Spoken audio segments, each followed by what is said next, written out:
Hi, my name is Cameron, and today I'll be talking to you about different forms of communication used by children with autism. So there's a big emphasis in the field of ABA on FCT, functional communication training. So if a child has a deficit in the ability to communicate, there are different methods that you can use to help fill in those gaps and help that child with skills, help them develop the prerequisite for the skills they'll need in order to communicate. So there's three that I'll focus on. The first one is the use of PECS, Pictorial Exchange Communication System. And that is, typically you have a binder full of pictures that the child can choose from. And the child removes that picture and hands it to the caregiver or whoever they're asking for that item for. So if a child wants to take a drink of something and they can't access that drink by themselves, they can grab the picture and then hand it to the caregiver, and that caregiver can then meet the needs of that child. A second form of communication is the use of an augmentative or alternative communication device, or AAC device. And these can be found even in the App Store. You can download it on your iPhone, you can download it onto iPads, or there's also specific devices that are made to use as AAC devices.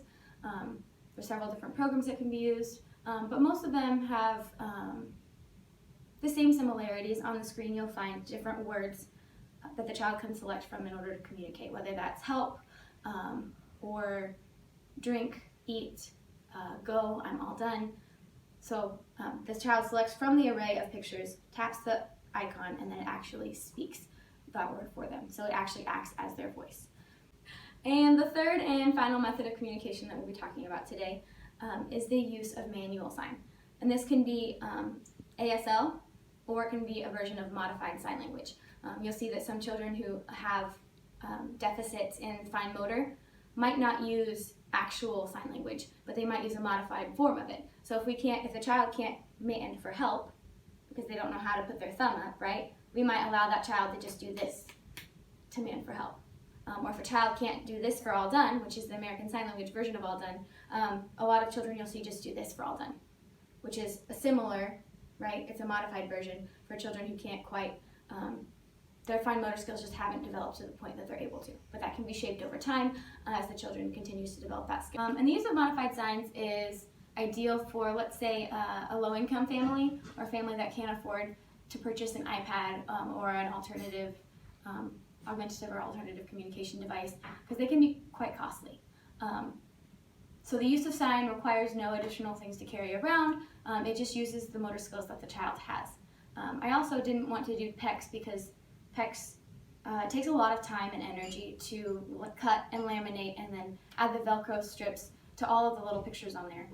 And not all families have time and energy to put into those sorts of things. So modified sign or manual sign is really a good place for, I think, a lot of kids to start. Because if a child can't, let's say they don't have the fine motor skills to ask for help, right? They can still use a modified version of that sign. It might look like this at first, right? Or it might, let's say the child can't do this for a drink. Well, the child can probably at least put their hand to their mouth, right? So that might be a good way to modify that sign and shape over time the use of the signs, the ASL signs. So this is Kennedy, and she's going to be helping me demonstrate the use of functional communication manual sign.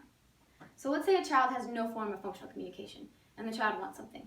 That child might, for instance, throw a tantrum because they don't know how to communicate. So go ahead, Kennedy. What do you want? Tantrum, right? Now let's say that the same child has a repertoire of manual sign. Well, let's see how that situation looks instead. Help? Oh, sure. Did you want something to eat or drink? A drink, sure, a drink. Nice job. Thanks for watching. Bye.